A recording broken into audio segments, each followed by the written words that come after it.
Hello everyone. Hope all of you are doing well. Thank you for joining this virtual presentation on assessment in ELT. We are Group 1 and today we are going to present the first chapter, Testing, Assessing and Teaching, and the second chapter, Principles of Language Assessment. The first chapter will be covered by Arum Wardani and I, Aulia Anafik, and the second chapter will be discussed well by Elfrida Sabriani and Mikdad Abdul Aziz. Today's topic may bring up a number of questions from you, and we want to let you know that we will address as many as we can in the time we have today. Well, without any further ado, let's get started. Thank you for the opportunity for me. So this is part 1 of testing, assessing, and teaching. Hi everyone. Here I would like to share about what is test, assessment, and teaching. When I ask my student about tests, how did they feel when they hear about tests? They said that it is bad. It makes them nervous, anxious, worried. They feel that they're like going to be sick. Something unpleasant for them. Actually, can tests give positive experience to the student?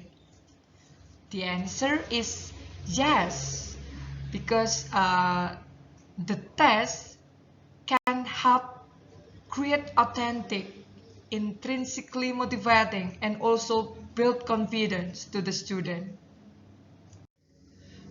A test is a method of measuring a person's ability, knowledge, or performance in a given domain. In the previous, we already talked about tests, so now we turn to have assessing and teaching. Like we said before about tests prepare administrative procedures that occurs in identifiable times. When assessment, it is an ongoing process. For example, students respond to a question, the student offers a comment, try a new word, tries out a structure, or makes essay, etc. And the process can be assessed by teacher, self-assessment by themselves, or assessed by other friends in peer assessment. What about teaching? Teaching is the opportunities for learners to listen, think, take risks, set goals, process feedback from the teacher, and recycle through the skill that they are trying to master. In this part of presentation, we will talk about kind of assessment. Those are informal and formal assessment, and then formative and summative assessment, and the last one is norm reference and criterion reference test. We will start with informal assessment. What is informal assessment? This kind of assessment can be start by giving incidental, unplanned comments or respond along with coaching and impromptu feedback to the student. For example, after they're finishing or on process of the task, the teacher can say great job, great, well done, to appreciate their work. Maybe after this one, they can also give marginal comment on paper. So when they submitted a paper, essay, the teacher can give comment on the paper. Of course, it must be a positive comment and give comment about the what have they reached in the competencies. And the last one, they can give advice or suggestion about what they have done. While in formal assessment, it has two characteristic. The first one that they are systematic plan sampling technique, and it is constructed to give teacher and student appraisal of student achievement. The next kind of assessment is formative and summative assessment. From the word form, formative assessment, the process of this assessment is affirming their competencies and skill with the goal of helping them to continue their growth process. Of course, the example can be taken from all of kind of informal assessment. On the other hand, summative assessment, this is to measure or summarize what the student has grasped and typically occurs at the end of a course or unit. The example of this assessment is for midterm tests, final exam, etc. No wonder that most people, most students relate summative assessment as a test. Something unpleasant, something such a burden for them. So it's kind of a challenging for teacher to have or to design fun summative assessment for the students. The last is norm reference test and criterion reference test. For norm reference test, the characteristics are, the first one, scores are interpreted in relation to mean, median, and standard deviation. The purpose is to place test taker along mathematical continuum in rank order, and then the scores are reported back to the test taker in numerical form. The responses are already predetermined. Example of the test is a scholastic aptitude test, SAT, TOEFL, IELTS, etc. And then for criterion reference test, this is designed to give test taker feedback in the form of grades on specific course or lesson objective. It requires much time and appropriate feedback from the teacher. The example of this test is classroom test involving the students only one class and connected to a curriculum. What about the history of approaches to language testing? We will start in 1950s, where the process is for behaviorism. The testing focused on specific language elements such as the phonological, grammatical, and lexical contrast between two languages, and then continue in 1970s to 1980s for communicative theories. The whole of the communicative event was considerably greater than the sum of its linguistic elements. In this presentation, our group will talk about three approaches to language testing. The first one is discrete point and integrative testing, and then the second is for communicative language testing, and the last one is performance-based assessment. I will start with the first approach, discrete point and integrative testing. Discrete point, it is based on the belief that language can be broken down into its component parts, writing, listening, reading, speaking, and those parts can be tested successfully. And integrative testing, the example here is for closed tests. It taps into all of these abilities, knowledge of vocabulary, grammatical structure, reading strategies, and skills. And then dictation test, it is integrative test because it taps into grammatical and discourse competencies for other modes of performance in language. And the last one, it's unitary trait hypothesis. It suggested that language proficiency and the four skill shouldn't be separated. For the next approaches will be continued by Aulia. Well, we come to the second approach, a brief history of communicative language testing. By the mid-1980s, the language testing field had abundant arguments about the unitary truth hypothesis and had begun to focus on designing communicative language testing tasks. Communicative approach itself focuses on how language is used in real life. This is the definition by Heaton in 1989. Bachman in 1990 proposed a model of language competence consisting of organizational and pragmatic competence, respectively subdivided into grammatical and textual competence and into illocutionary and sociolinguistic competence. In addition, Bachman and Palmer in 1996 also emphasized the importance of strategic competence, or the ability to employ communicative strategies to compensate for breakdowns as well as to enhance the rhetorical effect of utterances. By the appearance of those theories, then, communicative testing presented challenges to test designers. Therefore, the test constructors began to identify the kinds of real-world tasks that language learners were called upon to perform. The last approach is performance-based assessment. In language courses and programs around the world, test designers are now tackling new and more student-centered agenda.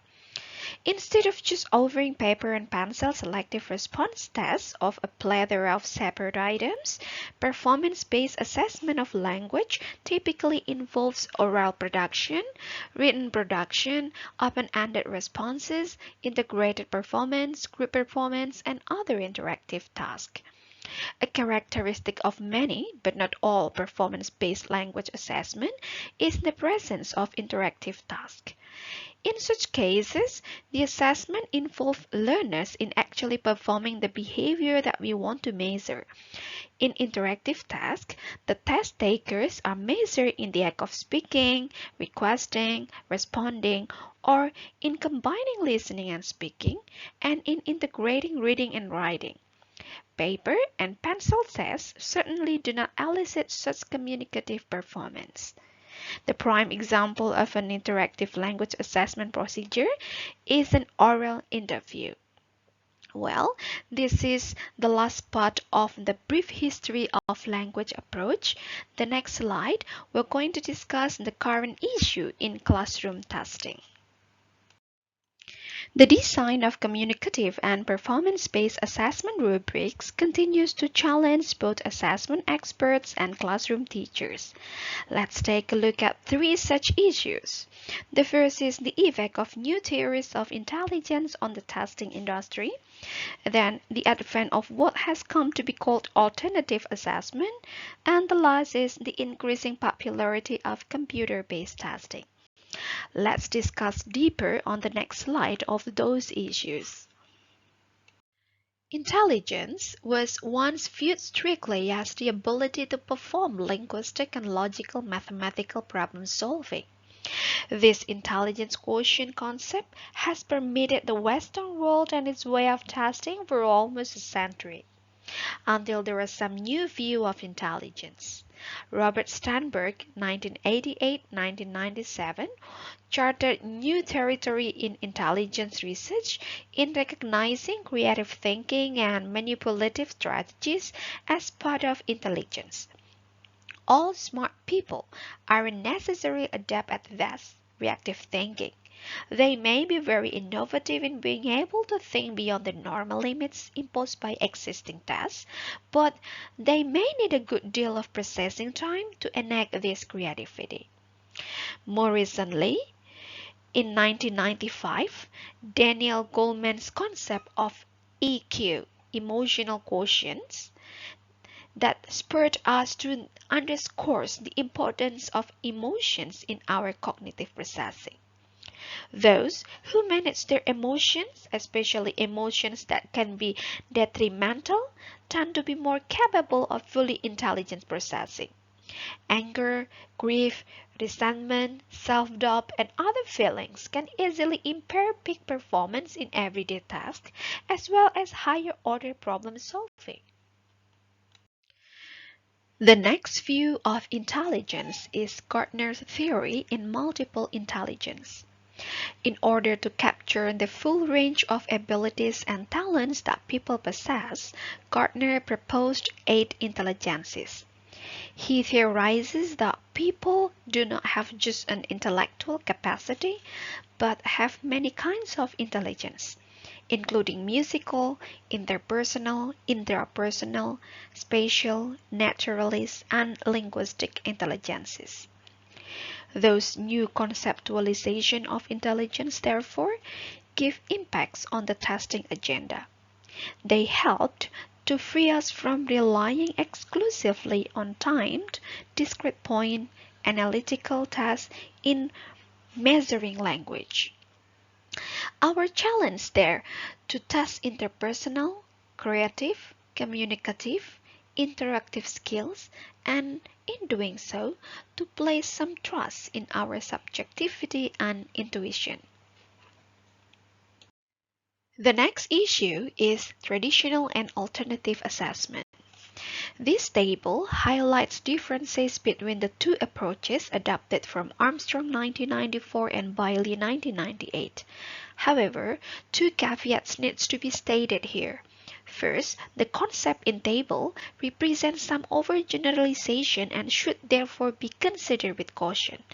It is difficult, in fact, to draw a clear line of distinction between what Armstrong and Bailey have called traditional and alternative assessment. Second, it is obvious that the table shows a bias toward alternative assessment, and one should not be misled into thinking that everything on the left-hand side is tainted, while the list on the right-hand side offers salvation of the field of language assessment. Brown and Hudson pointed out that the assessment traditions available to us should be valued and utilized for the function that they provide. So, ask ourselves, among those concepts, there are alternatives to assessment that we can constructively use in our classroom. Well, everyone, we come to the last issue of Chapter 1, Computer-Based Testing. Some of computer-based testing, also known as computer-assisted tests. It is an assessment model in which candidates or test takers answer questions or complete exercises that are part of a computer program. In many cases, computer tests include automatic scoring. Many standardized tests have adopted computer-assisted testing model, for example, GRE or Graduate Record Examinations, which many students in the United States take prior to applying to graduate programs. Another example is TOEFL IBT. Since its introduction in the late of 2005, TOEFL IBT format has progressively replaced paper-based tests. Well, in the next slide, I will discuss a more specific type of CBT. It is Computer Adaptive Test or CAD.